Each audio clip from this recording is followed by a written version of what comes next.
This is Cosmo Royale, telling you to get ready for Gazbot and the Big Dawg Defender. Action activate!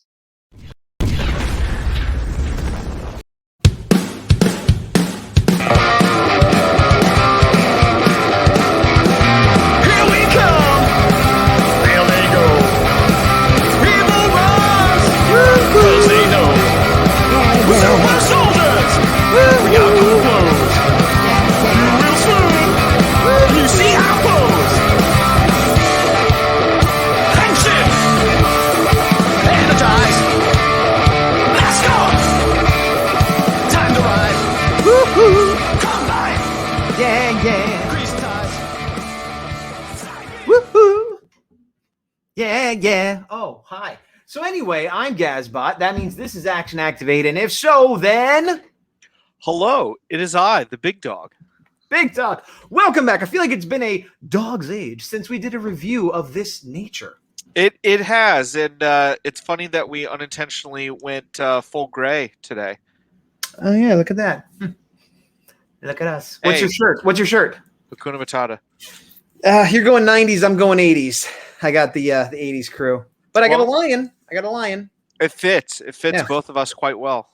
Yes, it's a medium. It's a little tight, but mostly it's. So enough about this. So we're not going to talk about, hey, why is it on Netflix and all that kind of stuff. We're just going to review the episode as it is presented to us. Yes. And what episode are we reviewing? We are reviewing episode 9, which is titled.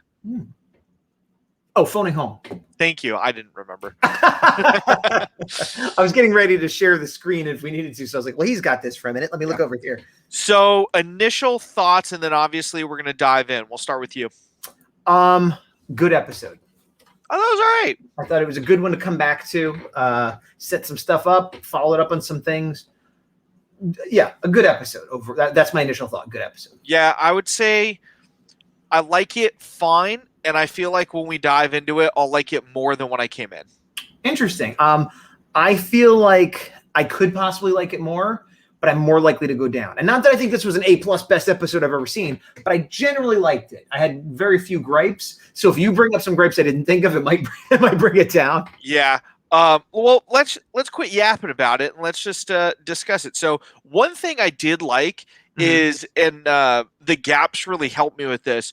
Whenever we watch any season of Power Rangers, and it's been a little while, meaning more than like a week or two, right. I like watching the theme or the intro and listening to the theme and kind of getting my pre-hype going. And I was like, oh, I am excited to watch this again. The little skip intro came up and I'm like, no, I won't skip the intro. Agreed. The song still isn't my favorite, but, triggered in the back of my head of like, I'm excited. Too much, it's fine. Like when I'm analyzing it, then I'm like, this is. But when it's just coming on, it's like, okay, this is fine. And like you said, that's all I hear. Almost like the end of Wayne's World. I always think of that where it's. The first scene. Actually, I'll go ahead and play it on the other screen. The first scene, I feel like. I liked everything about it. The whole villain scene, and this is a recurring theme that I tend to like the villain scenes almost 100%. There's very few villains I can think of that I didn't like. And so we see them building this new villain. At first, I thought she was like working on Boom Tower, and then I realized, oh no, it's this new character who we find out his name's Slither. And there's comedy in here, and it works. And Void Knight's being a jerk, and it works. And like the angles are cool, and I still like their base. Like just everything. I'm into everything. No problems with any of this. Yeah, I like it overall. I mean, pretty much almost any scene Void Knight's in just makes for a better episode, honestly. So far, agree, but Mucus is comedy, and she does it. She's comedy. It works. You know what I mean? Yeah. Agreed. So we get Slither going. And we would be remiss if we didn't mention who Slither is voiced by. Mr. Campbell Cooley himself. Indeed. Quick shameless plug, if you would like to hear more of Campbell Cooley, see one of his first interviews, which is with us, or he was also on the Morphin Network, or most recently, he was on Power MorphCon Online, where you can also see me. Gaz also happens to be there, but, We did 2 interviews with Campbell, didn't we? I did one by myself. You and then did, yes. yeah. You did one, and then we did The one. one I did with him was like way back there. And so that was really like his first or second interview ever. And then we did one with him. And yeah, he's been all over the place, including, like I said, Morphin Network and everything. But it was long rumored and asked and guessed and hinted that maybe he was going to have a recurring role this season. He wouldn't say because he couldn't, legally say. He's a great man of not spoiling things. Yeah. But eventually it was revealed that, yes, he is Slither, which some people guessed. I didn't guess because I haven't watched was this Ryuger? No, wait, Ryu Soldier, because I haven't watched Ryu Soldier, so I didn't really even know. So even when people are throwing up pictures, like I think he'll be this character, I'm like, I guess based on looks alone, maybe, Yeah. But what do you think of his voice? I mean, I like it. I mean, it's every voice he's done for villains I've listened to, he does a great job. And I remember we asked him this, but unfortunately I don't remember the answer of like, when you see the costume, does it help you shape the voice? And like, for whatever reason, he just like picks kind of the right like tones and pitches and everything to fit the costume. We should ask him again because, or watch your own video. Cause my recollection is that he said that often they'll give him notes of what they think it should be. So he'll put his own spin on it, but there is some kind of direction, but maybe that was just for one character. And we should rewatch our own video. Yeah, agreed. Well, I also like it, but what I wanted to say was, when I first heard it, do you know what it reminded me of in a good way? Ninjor. It reminded me of Ninjor, that kind of, kind of a little bit chilly, but mix it with, and this is another voice Campbell did, the mecha voice for Dino Charge. It's sort of like, Red Dino Charge, and they're mixed together, and it's sort of like, Red Dino Charge. Like, I'm not doing it, but like, it's sort of like a goofy but authoritative voice. Yeah. And I guess because he's evil. And then he and it also has that flair of like a magician. So I think it works really well, but it's just a weird, like, when Rangers are on a season, typically they can't talk about the season they're on. Not that he's a Ranger, actors on shows, whatever. Yes. And I really would like to, that would be the question. I'm like, and it's always like words get inspiration and stuff, but I really feel like it's Ninjor mixed with the mecha voice. And I don't mean that to diminish it.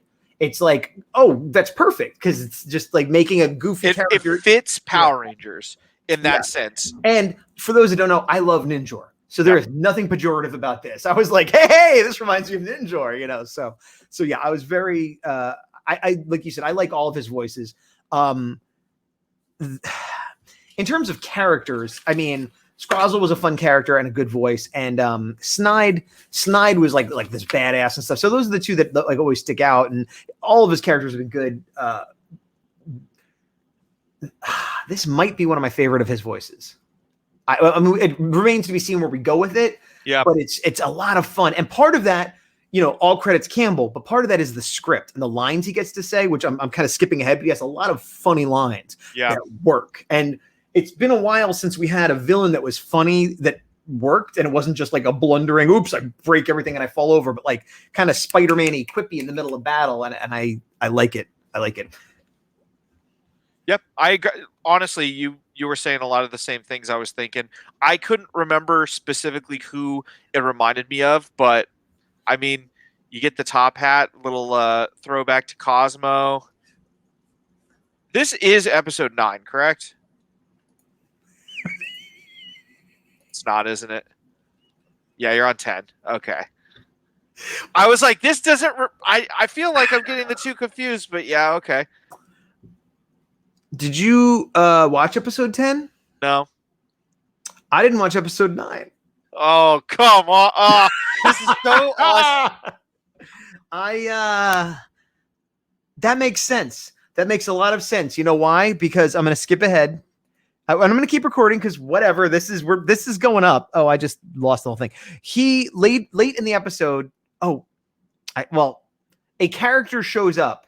A monster character shows up that they act like we should have seen before. And I'm like, oh, I don't remember that character. Maybe this is one of those things where like, does it look like Gigan? It's like a chicken looking character. Yeah. That looks like Gigan.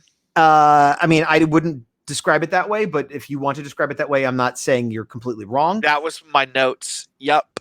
Yeah. Here, actually, I could find it right here. This is just so perfect. So I'll be honest, as you were going through, because I had seen some of 10 like from clips and stuff on Instagram, but I hadn't watched it. Like as you were saying, I'm like, did I just like totally miss the beginning of this episode for being on my phone? And then when we got to here, I'm like, I don't remember 2 Void Knights in the same scene. Yeah. Sorry, I in my eagerness to figure out what was going on, I completely closed the window. I got it back up now. But here's the character. Yeah, when they reintroduced that character, here it is. I was like, I don't remember this character. He's a very distinctive looking character. I'm like, I don't remember this character at all. But I assumed it was like Sentai footage or something, or that it's been months and I guess I forgot that character was in it. Yeah. Hey everyone, I'm gonna give myself one shot. Hey everybody, welcome back. It's Gazbot. Thanks for coming back to Action Activate, the show which has been so professional and gained so much notoriety that we were invited to host panels at Power Morphicon and coordinate and facilitate real Ranger actor stars in their discussions to be posted on one of the most prestigious conventions for Power Rangers in the country, if not the world. And now we're back with our own show and don't know what we're doing. Well, I don't know. Everything's on fire, but it's totally fine. Yeah. So here's all this means, so you're gonna watch 9. Yep. I'm gonna watch 10, and then when we record again, we're gonna do a double hardcore review. Yes. So we're gonna end this in a second. I'm gonna put this up as like Dino Fury 9 or 10 question. Here, let's do this. Dino Fury. Make a dopey face. I'll make that be the thumbnail. The review that wasn't ? Mark. I need a dopey face from you, sir. Okay, that's the thumbnail. Yep. But I'll leave this up so that people can enjoy our stupidity. It's me. It's mostly me. It's like 99% me. I'm only even giving Big Dog 1% because he's dumb enough to hang out with me. It's really not his fault at all. But you made that bad decision. Happy to be here. Yeah. But what we're going to do is immediately after I stop recording this, and actually it'll probably go up before you watch this, we're going to do a live Q&A, mainly so that he and I can catch up on Ranger stuff. But if people happen to jump on and ask questions, we'll do that, which was our plan already. But now we're just going to do that a little sooner. It's just longer now. Yeah. And then as quick as we can, we'll do 9 and 10 reviews. I was so happy. I watched it. I have notes. I thought I was so I got 4 pages of notes. I was like, I am so ready. I wasn't ready at all. I'm an imbecile. No, it's all good. Yeah. So we discussed this kind of offline, and this is for everybody just to be transparent. We understood with our PMC obligations, there was no chance we were even going to come close to being like an early reviewer of these episodes. So I said, let's focus on that. That's something, who knows if it'll even ever happen again. Like I said, shameless plug, go check it out if you're not subscribed. We did Wild Force and we did Turbo. And there's other great panels too that you should check out, but those are the 2 we did. Yeah. And also, we also did an interview where we were being interviewed by someone else. That was the John Patrick Show, which should be going up maybe today, he said. This week it should be going up. So we recorded 3 videos. Just, most of them weren't up until like very recently. But anyway, we're done. We're going to do a little question answer rambling, and we'll be back as quick as we can with the actual review. Yeah. To the hour. Because we don't know what we're doing. Did you say something? No. There's one thing you can count on, is that's talking over the credits, though. That's what I was looking forward to until you beat me to the punch of Excuse me? All right, 3rd time's the charm. I saw there's a band called the Mini Bosses that does like NES 8-bit covers. They do it like as full like metal songs. Oh, nice. I saw them a couple years ago live, and one of the songs they do is DuckTales. And all of their songs have no lyrics, but when they played DuckTales, they would add the lyrics of DuckTales. Woo! Yep. And they played it, and they have a lot of songs. Not like they were hurting for material. And they played it, I want to say like 10, 11, 12 times, something like that. Yeah. And they were saying that they had played like some stores at the time when stores were open, so like record stores or whatever.